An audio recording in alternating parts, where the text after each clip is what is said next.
Bom, boa noite oficialmente para todo mundo. E aí, como que vocês estão? Como andam as macumbas da vida? Como andam as dúvidas, as práticas, as percepções? Eu fiz a pesquisa de orixá ancestre. Na aula passada a gente tinha visto Oxum como de frente e o adjunto Ogum, o Xoroquê. E aí eu fiz a pesquisa do orixá ancestre e deu Iemanjá. Orixá, não, desculpa. Exu guardião meu deu o seu tranca. E como mentor, eu estranhei, mas deu Exu morcego. E eu perguntei umas 20 vezes um monte de Exu, e ele sempre falava não, né? Então, assim, eu falava 5 Exus diferentes e pausava e falava, ok. Exu morcego, daí dava assim. Aí eu falava mais 5 e voltava de novo, e ele falava assim. Aí você não teve como negar. Essas buscas, elas acabam vindo com o tempo, né? A gente fala de buscar, tentar entender, buscar uma energia, uma frequência, para conseguir tendo condição de ir entendendo. Mas Sim. eles, à medida que a gente vai trabalhando espiritualmente, que a gente vai buscando ou participando de trabalhos, eles vão se aproximando. Às vezes se mostra de uma forma diferente, ou às vezes ele vai falar, isso aqui era o melhor que eu podia me mostrar para você na época, ou eu sou outra coisa. E aí ele vem e traz uma concepção completamente diferente. Mas eu acho que porque também a gente vai acreditando num modelo que vão implantando na gente, né? Porque numa outra casa que eu era filha de santo, eles falavam que a gente só podia ter 3. Então, eles falavam do Exu de trabalho, o corrigira, que era o informante, e o quebra-demanda, que era o guardião, né? Não sei como é aí, mas pelo menos eles falavam isso. E era engraçado, porque nesse meio período de desenvolvimento que eu tenho, eu sempre fui muito visual, assim, né? Não que eu veja, mas muito sonho, muito viagem astral. E uma vez eu vi o Senhor Tiriri no meu sonho. E ele se manifestou como um moço negro, alto, não era trincado, nada assim, nessa visão, tipo, o Exu, aqueles Exus que a gente vê a imagem que é todo malhado, né? Que ficou lá anos na Exu academia. modelo? Foi Exu modelo? E tinha um corpo, assim, como se fosse um negro de senzala, assim, sabe? Que era forte, tinha a barriguinha dele lá.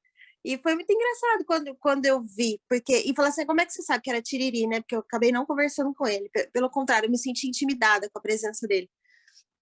Por causa dos olhos vermelhos, né? Ele me apresentou com o olho vermelho. E uma calça normal, assim, mas de cetim, preta, sem blusa e com uma cartola só com um detalhe vermelho, assim. E naquela época, eu achava que quem era o meu mentor era o seu Tiriri por conta disso. Mas talvez fosse apenas uma energia, né? Que tenha se aproximado na época. Daí depende de como a gente percebe. Mas, por exemplo, você pode fazer a pergunta no seu pêndulo. Se ele é não sei se você falou sete encruzilhada ou tranca-rua, mas é alguém da linha de Ogum. Pergunta se, por exemplo, acho que foi sete encruzilhada que você falou. Pergunta se não era ele. O quem? O que se apresentou para mim? Ah. Então, mas eu que nem assim, para mim eu acreditava, mas assim, mais um Exu? É isso? Tipo, Não. seu tranco, não Vamos entendi. pensar assim. Às vezes, primeiro processo, magia. Como que o nosso consciente funciona? A gente assimila a imagem e repete por modelo. Uhum. Tudo que a gente aprende, a gente vai usar como referência para correlacionar as coisas. Uhum. Ou seja, se eu crio uma imagem, se ele vai se identificar com aquele arquétipo, ele vai usar aquela imagem, porque é a imagem mental que eu tenho ou que eu criei. Uhum. Ou seja, se eu idealizo que Exu é daquele jeito, num primeiro processo, se vem essa ideia que eu correlaciono com a ideia de um Exu, ele se mostra como eu imagino, Sim. independente dele ser ou não ser daquela forma. Uhum. Da mesma forma, os orixás. Né? Para mim, né, independente da Umbanda, eu digo, orixá para mim não é preto, orixá é energia. Sim. Sim. Eu posso ter um ancestre que se manifeste dentro de um trabalho como um orixá, que é esse orixá menor, que o pessoal vai falar que incorpora, e aí ele pode ser preto, como ele pode ser loiro do olho azul. E ele pode ser o meu Ogum. Por quê? Porque ele é alguém que vivenciou. Ele pode se transmutar nessa imagem de algum negro por uma crença minha, ou Uhum. por um padrão de arquétipo, mas ele pode ter tido uma vida que ele foi um europeu, um viking, por exemplo. Uhum. E para mim isso não faz diferença, mas para muitas pessoas faria. Então, se você tem alguém que enxerga como esse ancestre, esse orixá só podendo ser preto, independente do que ele for, quando você vê, você traduz a imagem em alguém preto. Sim. E aí não quer dizer que ele é, simplesmente é a condição que você vê. Da Sim. mesma forma, quando você faz projeções astrais ou sonha, o que é Uhum. comum? Você vai falar, nossa, sonhei com meu pai de santo, ou sonhei com o meu pai, uma figura de poder, uma figura de autoridade ou de confiança. Uhum. Quem que era? Era o guia. Só que ele vai usar o que você tem como um processo de vínculo de confiança. Então apareceu a imagem do pai de santo, que é a imagem que você conhece. Uhum. Nossa, pai, fui com você não sei na onde. Não, era o seu guia usando a imagem dele para te Para mostrar transmitir se essa deslocar confiança, ou mesmo num trabalho para ir, né? Tá para certo. poder te levar sem que você tivesse uma resistência. Da Uhum. mesma forma como você vê um monte de outros processos negativos Uhum. que você vai falar, nossa, mas eu vi fulano de tal, mas estava estranho. Usaram a imagem de um vínculo que te trazia confiabilidade. Uhum. No aspecto negativo, que a gente vai falar muitas vezes, inclusive do sexual, você vai ver aquela coisa linda, mas você vai acordar morto. Aquele sonho que você fala, nossa, sonhei que foi a noite mais louca da minha vida. E aí, Uhum. podre. Por quê? Usaram uma imagem de um desejo sexual seu. Você teve a relação com alguém que você tinha desejo, um parceiro ou não, tá Uhum. coordenado. Só que qual que foi a imagem? A imagem que tinha aguçado o seu desejo. Uhum. Então, a questão da imagem é uma referência que você pode, tanto você associar por leitura, quanto ela pode ser plasmada à medida que o outro percebe a sua percepção. Uhum. Então, por exemplo, quando a gente vai fazer leitura de cenário de apometria, por exemplo, às vezes você vai olhar assim, você vai ver um cenário que você vai falar, nossa, mas que cenário lindo, né? Como que isso aqui pode estar vinculado com o negativo? O cenário é inteiro plasmado. Você vai olhar e vai aparecer aquele templo, a coisa mais linda, aparece o cara falando que é um Exu, falando que é um guardião, falando que é outra entidade. E aí, às vezes, a sua visão te engana. Uhum. E aí você tem que ter as outras percepções energéticas. Certo. Associação. Então, primeiro, imagem vem por associação à medida que a gente vai criando uma imagem ou um arquétipo. Uhum. Então, por exemplo, se eu ouvi, e sempre falaram para mim que ia vir um tiriri, às vezes aparece alguém e vai falar, eu sou o tiriri. Por quê? Porque é mais fácil trabalhar com algo que você já aceitou do que falar, olha, eu não sou o tiriri. Eu Uhum. trabalho em outra linha. Ou, por exemplo, é um mago, que pode ter uma condição positiva, e ele vem falar, eu não sou Exu. Uhum. Falar isso para um bandista, você vai arranjar briga. Então, eles trabalham dentro dos arquétipos que cada um segue. Você está lá no Uhum. kardecismo, o cara pode se manifestar na Umbanda como Exu, lá no kardecismo e vai falar, olha, eu sou seu guardião, sou seu mentor. Uhum. E aparece de uma forma completamente diferente. Por quê? Porque é a visão ou a imagem que você vai permitir essa aproximação, Uhum. tanto para o positivo quanto para o negativo. E aí, de novo, cai a questão do desenvolvimento e de busca de estudo. Certo. Então, para a gente, né, em diversos sentidos, cada um pode ter a visão espiritual, religiosa que quiser. Mas se você busca pela apometria perceber, você vai, em algum momento, ter que quebrar boa parte dessas crenças ou das visões religiosas, porque elas não vão caber. Então, por exemplo, na última aula presencial, né, não consegui passar para a internet, a gente estava discutindo o que é Exu. Bom, na verdade, qualquer entidade que se manifesta magisticamente são magos. Ponto. Como ele se manifesta, a energia que ele trabalha, aí eles vão se encaixar dentro dos arquétipos. Uhum. Ah, o preto velho é preto? É velho? Não, a maioria não é. O índio, todo mundo é índio? Não, não é. O Exu é Exu, que é o cara que também não, pode ter de tudo. E aí, Uhum. à medida que você vai estudando, entendendo, compreendendo e se abrindo para essas possibilidades, eles vão se mostrando de uma forma mais ampla, como, olha, eu não sou só isso. Isso é parte. Isso é o comecinho que eu consigo te mostrar. Por exemplo, tem um marabu que apareceu há um tempão atrás, e ele vinha e às vezes aparecia como se fosse alguém que fosse trabalhar comigo. Depois ele Uhum. sumiu por um tempo. E uma vez eu vi ele visão, né, astral. e ele aparecia que nem algumas imagens que a gente vê na internet, sabe aquele negócio da capa vazia Hum, por dentro? Só que quando você olhava por dentro, assim, parecia aquele céu estrelado, sabe aquele negócio de energia? sei. Só que aquele Tipo monte... uma constelação. Isso. Ele aparecia só com a capa, por dentro era uma capa cheia de estrela. E por dentro era energia, não tinha nada. E aí você vai falar, e aí? Cadê o careca que foi a primeira vez que ele apareceu para mim? Que era carecão com uma capa vermelha e uma calça vermelha. Já tinha mudado. E você fala, por quê? Porque à medida que eu vou me permitindo perceber esses processos sem aquela imagem clássica, eles podem trazendo características mais pessoais Uhum, ou diferentes do que seria o comum. uhum. Porque é que nem eu olhar e falar, se eu olhar na internet, eu trabalho com tranca-rua. Puta, qual que é a história do tranca-rua? Desculpa, vai todo mundo falar que é a mesma consciência? Não é. Não. É a mesma entidade? Não é. Ela pode sim se manifestar e trabalhar com várias pessoas diferentes, sim, porque eles não têm essa limitação. Uhum. Não é o mesmo para todo mundo. Então, a história de olhar histórias do passado, esquece, não tem como você comparar isso. Então, dentro de doutrina de Umbanda, cada um vai ter uma visão diferente sobre a quantidade de consciências ou entidades que podem se aproximar e se manifestar dentro dos trabalhos. E cada um vai falar coisas diferentes. Só que à medida que o seu trabalho toma proporções diferentes, isso muda. E aí, de novo, né? Se você olhar na internet, vai ter um monte de gente falando baboseira sobre, eu tenho 1 milhão de entidades, eu sou médium para raio. E eu vou dizer, eu tenho não sei quantas entidades e não faço questão mais de saber quem que é quem, porque eu já não faço ideia e para mim já não faz diferença. Então, existe uma diferença de falar, eu tenho 1.001 e eu fico falando todos os nomes, né, de querer ter mais como se isso fosse algo maior, e tem a diferença de, olha, eu estou aqui para qualquer um, dentro de uma lei de trabalho. Porque se a gente for pensar na essência da ideia do médium, é médium, e aí você não tem que escolher. Você vai fazer e trabalhar com quem vier para fazer o trabalho. Inclusive, quando a gente está pensando, eu preciso fazer tal coisa, se o outro sabe fazer melhor que eu, por que que eu vou cismar de fazer? Então, se eu estou aqui para atender você, por exemplo, Camila, e a sua entidade é um morcego e tem um trabalho específico para essa linha de trabalho, por que que eu vou falar que o meu caveira tem que vir fazer? Não, ó, você, estou aqui. Como que eu posso ajudar a sua filha, seu médium, seu cavalo? Então, indifere. Para mim, na minha visão, quem vem, quem não vem, se trabalha comigo, por que que veio, não me interessa. Me interessa o que que ele veio fazer. E aí, já teve vezes na aula aqui da gente falar, puta, apareceu uma entidade que eu não sei quem que é.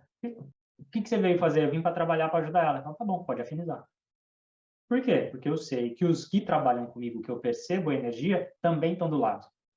Então, olha, é ele que vai te orientar porque é o trabalho dele. Você está sendo um intermédio para poder ajudar a outra pessoa.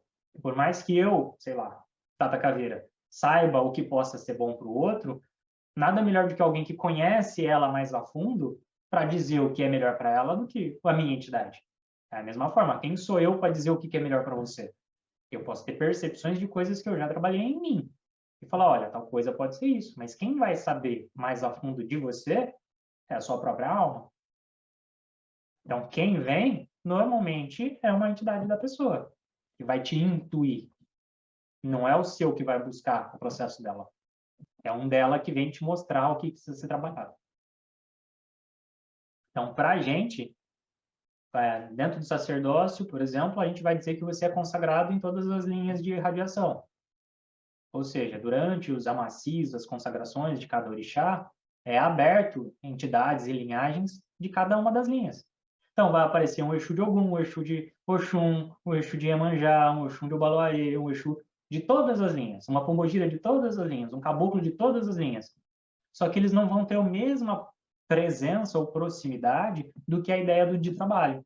Aquele primário, porque aquele você precisa saber a frequência, porque ele é a sua referência primária. Então, quando você chama alguém que você tem afinidade, que você conhece a energia.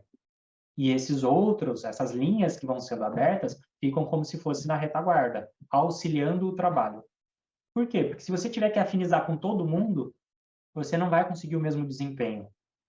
Então, quando você aprende a afinizar com uma entidade e ela aprende a afinizar com você, você vai ter uma sincronicidade melhor. Então, ela é a entidade primária e o restante é suporte. À medida que você desenvolve, você pode dar essa passividade ou ter essa afinidade com mais entidades. E aí eles vão se manifestando aos poucos. Tina, você descobriu aí? Descobri, é espiritual e vou limpando ao decorrer do trabalho. Experimento genético? Pode caçar uma nave. Experimento genético? Sim. É uma versão sua, um fractal seu preso em nave com experimento genético. Gracinha, né? Eles não tem mais o que fazer do que me catar? Ah, não tem. Você deixou? Você que fez o contrato. Depois quer reclamar? É. Uma coisa que eu acho engraçado e que é algo que as pessoas não param para pensar porque as pessoas são muito religiosas na grande maioria das vezes. É que a espiritualidade, ela não é sacana, mesmo o lado negativo. A maioria desses processos negativos que ocorrem com a gente, com a ideia de karma, contrato e outras coisas, foi você que buscou. Ou foi induzido, mas você permitiu. Na grande maioria das vezes. Tá. Aí você tem todo o decorrer histórico de cada vida, com cada um, com cenários e situações que te levou a permitir isso, ou a buscar isso. Mas é você que dá essa permissão. E aí não adianta reclamar, é ir lá e renegociar os contratos com os agiota, porque senão continua aí por o resto do tempo. Uhum. Então, o que você faz nessa ideia da apometria, que é o resgate? É ir negociar esses contratos, essas permissões que a gente deu em épocas do passado para consciências ou magos ou feiticeiros de outros tempos ou alienígenas, né? Essas consciências extraterrenas que muitas vezes são associadas aos deuses antigos, e que você deu essa permissão, ou que você buscou. Né? Muito do que as pessoas fantasiam de fiz um contrato, um pacto com Lúcifer. Não é Lúcifer que vai vir te importunar a vida. Vai ser um mago chato que respondeu o seu contrato. Você achou que fez com algo, alguém respondeu, aquilo te atendeu, está feito. Então, a maioria desses contratos negativos em menor grau são magos, são representantes, são falangeiros de processos positivos ou negativos que vêm te atender. Então, pensar antes de fazer escolha é importante, né? Mesmo que muito disso seja de nível astral, situações que as pessoas não vão ter condição de entender, mas isso cai em níveis mais físicos. Não adianta você prometer para uma entidade algo menos nobre, como a gente vai falar, e esperar que ela seja boazinha com você. A espiritualidade de forma negativa, a espiritualidade humana, o negativo, os magos, eles atendem o que você quer à medida do que você faz, que são essas macumbas, essas amarrações, esses trabalhos negativos que você vê. E aí você quer honestidade, você espera, né, uma postura de magos negativos? Depende. Então você vê muitas vezes o pessoal fazendo maldade para os outros e não querendo se fuder. Mas espera, meu acordo não foi de te proteger, foi de fazer o que você pediu. Eu fiz, o problema é seu. Então, se você não tem essa postura moral, né, que a gente vai falar da ética, do trabalho religioso, no trabalho magístico, por que você espera que o espiritual tenha com você? Se você não é ético nas coisas que você faz junto à espiritualidade, não cumpre suas promessas, não honra seus acordos, né? Por que você espera que alguém de lá deposite confiança em você? É uma das coisas que a gente fala. Existe a condição, existe a confiabilidade e o mérito, que está interligado. Você precisa se provar estável, capaz, né, confiável em diversos níveis para certas consciências se aproximarem. E aí sim ir desenvolvendo o trabalho. Nada acontece de um dia para o outro. Da mesma forma como você não confia no outro de um dia para o outro. Espiritualmente é a mesma coisa. São confianças que vão sendo ganhadas, conquistadas. Agora, o processo negativo, que é acordo, você fez a sua parte, eu fiz a minha, acabou. Boa sorte para cada um. Quando você vê alguns aspectos religiosos do negativo, eles vão falar, o diabo te dá com as duas mãos e arranca com as quatro patas. Porque o negativo, em diversos sentidos, vai trazer essa conotação. Porque eu não tenho vínculo com você, então eu te ajudo. Ou eu tenho uma troca enquanto isso for vantajoso para mim. O dia que você fizer merda e eu achar que o BO não serve para mim, eu saio fora e deixo você se fuder sozinho. E vamos pensar, a maioria dos humanos é assim. Então, uma entidade que é humana, um mago, ele também vai ser assim. Enquanto for vantajoso ou for de comum acordo, ele te ajuda. Porque está dentro do acordo. A hora que você compra uma briga, além do que era o combinado ou além do que ele dá conta, Se ele não conseguiu te convencer a falar, não se mete nisso e você fez porque achou que queria ou que podia, ele te deixa se fuder sozinho. Quando a gente vai falar de um trabalho espiritual, de buscar, né, dos guias, das entidades que vêm por uma manifestação religiosa, também é a mesma coisa, só que em condições diferentes. Por exemplo, a gente vai dizer religiosamente que o Exu te deixa você tomar umas rasteiras e tomar umas porradas, que você tem que aprender. E a gente é egoísta e teimoso a ponto de não perceber as coisas. Então a gente só vai olhar quando deu ruim. Então ele contorna para que não seja algo ruim, algo que te prejudique além da ponta, mas ele deixa você ralar o joelho, ele deixa você se fuder. Por quê? Porque é pro seu crescimento. Aquela ideia do pai que deixa você fazer a merda sozinho. Você quer fazer? Já falei não, uma, duas, três, na quarta você deixa, na segunda você deixa.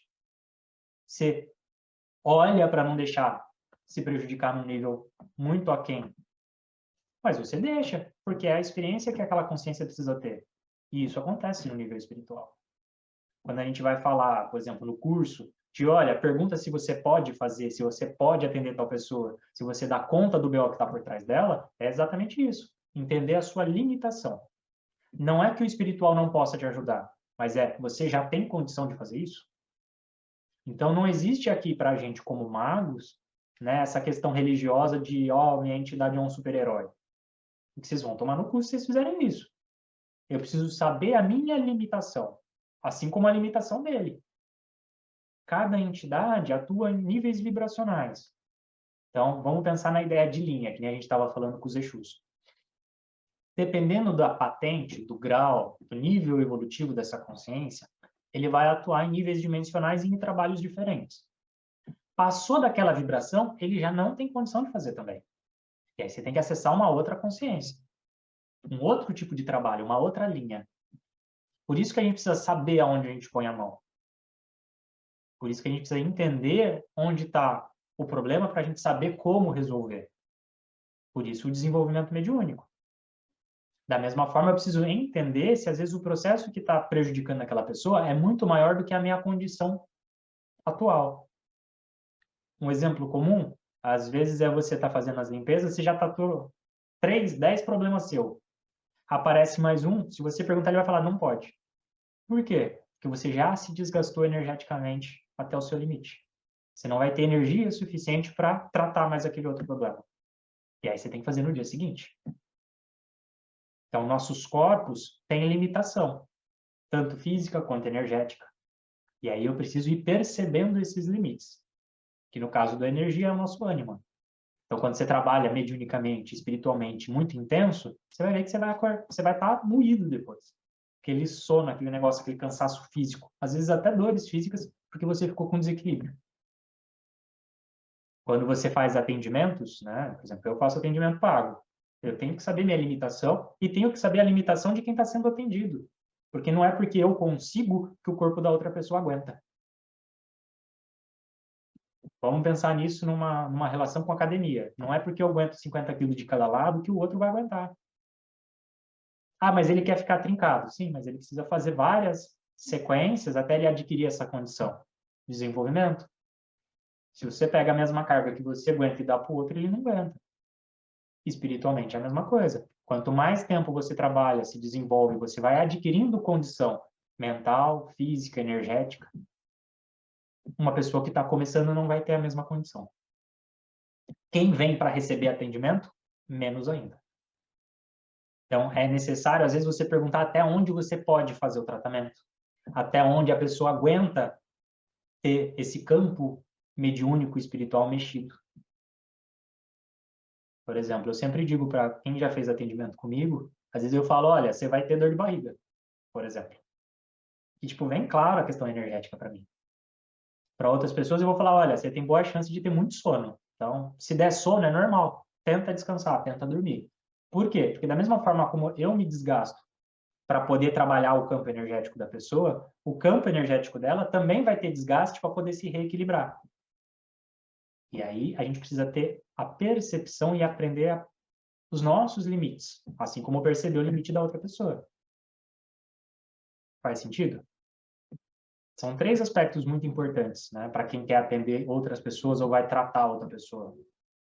A condição, a condição de conhecimento ou magística e a possibilidade. Você pode separar também em 3 condições diferentes, né?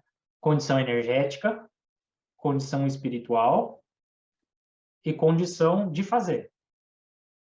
Por exemplo, se eu tenho muita energia, mas não sei fazer, tem chance de eu fazer coisa errada. E aí eu posso querer fazer e vou aprendendo à medida que eu faço. Mas se eu sei o que eu preciso fazer, mas não tenho a condição espiritual ou energética, eu não vou conseguir fazer aquilo, porque está além da minha capacidade. Exemplo. Existem diversos planos dimensionais, alguns deles não são humanos, não tem essa percepção que a gente tem do processo humano. E tem gente que consegue acessar e tem gente que não acessa. Da mesma forma como alguns desses planos que eu fui tentar acessar, perceber, pedir para me mostrarem, eu passei muito mal. Por quê? Porque a vibração, a condição energética daquele outro plano é completamente diferente do que eu estou habituado. Então, eu preciso saber a limitação dos meus corpos espirituais e da minha condição energética de trabalhos diferentes. Além disso, às vezes eu posso ter o conhecimento, posso ter energia suficiente, mas eu não tenho condição de acessar aquele processo. Que aí a gente vai repassar ou para os nossos corpos em níveis diferentes, ou para uma entidade. Então, quando a gente vai falar, né, depois de algum tempo, você tem condição de fazer o trabalho de uma entidade. Né? Parte dos seus fractais são entidades. Você vai falar, olha, vamos lá buscar tal coisa. E vai uma parte sua, uma parte da sua consciência fazer esse trabalho espiritual. Mas, num primeiro momento, a gente faz o contrário. É a entidade que vai, de preferência, uma que não faça parte de você. Porque a sua condição ainda não é estável o suficiente. Então, em vez de eu me projetar, ir lá ver o cenário, ir lá no buraco resgatar, eu falo para os Exus, olha, linha de Exu, vai lá e busca o processo que precisa ser tratado e traz para mim. Por quê? Porque ele está acostumado a ir no buraco. Ele está acostumado a ir no plano denso. Ele está acostumado a mexer com aquilo. Eu estou aprendendo. E aí ele vai, traz, você entende o que aconteceu, faz os tratamentos, vem uma outra entidade mais sutil, pega essa consciência e leva. Então, é como se fosse etapas. Então, entidade densas, né? Que a gente usa muito a referência da Umbanda. Então, Exus e Pombogiras. Processo denso. Eles vão lá, arrancam a pessoa do desequilíbrio, do umbral, do buraco, da magia, sutilizam ela. Linha de atendimento de emergência. Preto velho, caboclo, guias e mentores diversos. Vai trazer ela até um nível aqui. Colônia espiritual, hospital astral, outros processos. Ah, essa consciência já tem condição de retornar para a sua mônada, para a sua supramônada. Então, vai vir outra consciência e vai pegar ela e se utilizar ainda mais. Então, tem escalas de trabalho de acordo com a vibração e com a condição do que precisa ser feito. Aí, entender o que cada entidade, cada linha de trabalho, cada religião costuma atuar, te ajuda a perceber isso. Nomes de entidades são referências do trabalho que cada um faz. Para mim, não importa, por exemplo, se é o caboclo que vai lá no buraco. Se ele acha que ele tem condição, ele pode ir. Ele sabe do trabalho dele. Mas, a via de regras, a gente vai falar que é uma entidade densa. Normalmente, na Umbanda é vinculado a Exu e Pombogira. Quem que vai buscar? Os magos. Então, você vai aprendendo a entender o que normalmente cada egrégora, cada linha de trabalho faz. Conforme você vai fazendo os seus resgates pessoais, entendendo como isso funciona, você vai ver que seus corpos vão sendo readaptados para também ter condição de fazer isso. Então, quem está começando, às vezes não consegue ir lá no cenário, ser projetado ou ser levado para entender isso lá, vibracionalmente. Mas você pode ver. Você não pode ir, mas você pode ver. Então, você vai ter uma percepção remota. Conforme você vai se limpando, ganhando condição, ganhando equilíbrio, tendo energia, você vai ver que muitas vezes você vai se ver lá fazendo. Você vai sonhar você trabalhando com o Exu. Por quê? Porque é uma versão sua sendo preparada. Um processo seu sendo preparado para atuar. Então, você vai trabalhando nessas diversas frentes de trabalho à medida que você se desenvolve. Algumas pessoas vão se identificar com os trabalhos mais densos, como sou eu, no meu caso. Algumas pessoas vão se identificar mais com essa linha de primeiro atendimento, pronto-socorro, reequilíbrio, como é, por exemplo, o que você mais vê o pessoal falando, você tem dom de cura. Ah, você trabalha com energia, com reiki, com Santa Esmeralda, que é o quê? A ideia de trabalhar num processo mais sutil. Você não vai para frente para porrada espiritual, mas você está ali no primeiro socorros, no resgate, num reequilíbrio. Então, cada um se afiniza à medida que vai estudando, conhecendo e se aprofundando. Da mesma forma, acontece com os níveis astrais. A gente estava falando da questão de nave alienígena, né? Para quem é religioso, para quem tem essa visão mais espiritualista terrena, isso parece uma loucura. Ah, não faz sentido. Mas, na verdade, é a mesma questão espiritual, só que num nível de frequência diferente. Então, o que que muda? Eles atuam em frequências diferentes. Se é alienígena, se não é, para a gente não faz diferença. O que importa é a pessoa estar sendo equilibrada, é o processo estar acontecendo, as pessoas se sentirem bem. Porque da mesma forma como a gente vai poder falar, o preto velho é preto, não é. Ele pode nem ser preto, pode nem ser velho, inclusive pode ser um alienígena. Então, como trabalho, quem vem atender, nome, né, essas especificações, para a gente não faz tanta diferença. A gente busca entender como cada um trabalha para criar vínculo, né? Então, para que serve, como normalmente as entidades densas trabalham? Fazendo esses resgates magísticos, desequilíbrios, né, bolsões umbralinos. E um caboclo vai trabalhar reequilibrando, regenerando o corpo, erva, defumação, proteção, reequilíbrio, consciência. Preto velho trabalha mais nesse nível energético, mental, espiritual. Outras consciências, cada um dentro da sua linha de proficiência. Dúvidas, curiosidades, questionamentos? Bom, vamos lá, pessoal. Vocês têm que trazer dúvida, questionamentos e curiosidades. Porque, para mim, tem que ver o que é importante para vocês. Aí, de novo, o que vocês estão tendo dificuldade? O que para vocês é algo que gera muita dúvida? Conforme a gente estuda, principalmente, eu vejo isso muito claro para mim na apometria, né? Participei de N processos, busquei em tudo quanto é coisa, mas eu vi uma grande diferença na minha percepção quando eu comecei a trabalhar realmente com a apometria. Então, com o passar do tempo, que eu falei mais cedo, vai entrar em choque com suas crenças, essa visão completamente diferente do mundo energético e do mundo espiritual. Por quê? Porque vocês vão perceber coisas que as outras pessoas religiosas, mesmo com muito mais tempo que você, não percebem. Por quê? Porque vocês se abriram para essa percepção. Eu estava falando da questão da imagem. Como que funciona o nosso processo cognitivo, né? Nossa racionalidade? É referência. Então, você analisa toda a sua percepção, toda a sua realidade através das referências, das suas experiências. Quando você estuda, quando você busca, quando você faz desenvolvimento, quando você participa dos grupos, isso vai criando um arcabouço, uma referência. E aí você começa a sentir, perceber e criar novas referências. Se uma pessoa que nunca teve aquela referência percebe isso, ela não percebe. É como se para ela não conseguisse captar, porque ela não tem referência. Quando você tem, você fala, nossa, tem aquilo ali. Então é como se você tivesse uma percepção maior. Mas, na verdade, você só aprendeu a perceber o que para o outro ainda é indistinguível. Da mesma forma, né, os processos mais naturais. Então, por exemplo, quem tem visão, às vezes aprendeu a trabalhar com isso e vai criando essas referências. Mas, de modo geral, muitas vezes o nosso cérebro oculta. Né? O que é o truque de mágica? O truque de mágica é tirar a sua percepção. No processo espiritual, isso também acontece. Ou seja, pessoas que não têm essa visão, essa busca e entendimento, muitas vezes elas vão olhar e não vão ver. Sabe aquele que você está olhando ali, procurando, está na sua frente e você parece que não vê? É isso. E espiritualmente é a mesma coisa. Então, à medida que vocês vão se limpando, essa percepção fica mais clara, porque seu campo de percepção está limpo.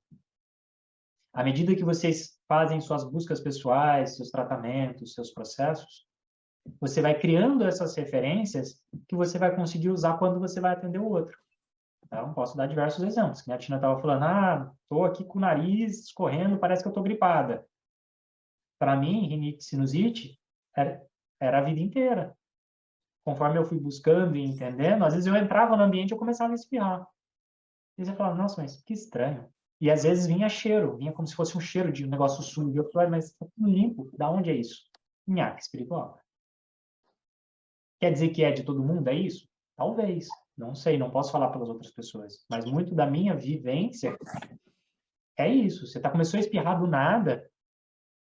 Pera, alguma coisa mudou. Vem uma dor de cabeça do nada, alguma coisa mudou. E aí eu preciso parar para entender o que mudou. Porque se eu tô aqui, do nada me vem umas pontadas na cabeça, vai falar que é o quê? É alguma coisa externa. Da mesma forma, todas as outras sensações. Né? Quem vai desenvolvendo esse processo mediúnico vai ver. Tem hora que você está aqui, do nada vem um calafrio, vem uma presença, vem calor, vem frio. E aí o que é isso? Por que é? Da onde que é? Você precisa ir buscando para ir criando referências. Ah, então quando eu sinto aquele calafrio aqui por trás, e é essa energia, é a minha entidade, é o, sei lá, o tranca-rua. Ah, então essa é a energia do tranca-rua. Quando aquela mesma sensação vem, você fala, é o tranca-rua, peraí que é o tranca-rua. É você? Daí vem um outro calafrio. Ah, então tá bom, então agora eu sei. Quando você, eu tenho essa sensação. Ah, quando é o caveiro, eu sinto frio. Ah, então quando é uma entidade de cemitério, pode ser que eu tenha frio. Ah, o preto velho me dá dor no joelho. Ele vem, me traz uma dor no joelho esquerdo e depois ela some. E aí eu sinto um peso diferente. Eu não fico curvado, mas eu sinto peso. E aí você vai criando referências para entender como é a energia de cada um. E aí cada um vai ter percepções diferentes de acordo com o seu próprio processo mediúnico. Faz sentido para quem é de terreiro? Você falar, você sabe qual que é a cor da energia dele? Não, mas eu sei que quando ele vem eu sinto assim. Eu sinto maior, eu sinto forte, eu sinto pequeno, eu sinto torto. Cada um traz uma energia diferente. E aí você aprende a identificar qual que é a deles. Da mesma forma como para desenvolvimento, a gente precisa perceber quando é uma energia em desequilíbrio. Como que eu sinto a energia de um quiumba, de um espírito perdido? Como é a energia de um mago? Será que todo mago vai me fazer mal-estar? Não. Como que eu percebo que não é uma entidade dessas que trabalha comigo no terreiro? Questão de desenvolvimento mediúnico. A Tina falou dos negócios do nariz, meu nariz aqui também está me incomodando. Da mesma forma, quando a gente vai falar de um mago, né? Estou buscando tratar alguém, entender o campo da pessoa, você começa a enrolar a língua, começa a ficar bagunçado as suas ideias, você parece que mistura, você não consegue conversar. Pode apostar que tem um trabalho energético na sua cabeça para não deixar você receber as informações. Eles embaralham a sua cabeça, seu pensamento. Isso é um ataque. Também, quando é negativo de querer brigar, vai vir essa embaralhar a cabeça e muitas vezes vai vir a dor na cabeça. Que é um jeito de te tirar a atenção, te bagunçar as ideias, te deixar perdido, desnorteado. São duas percepções muito claras.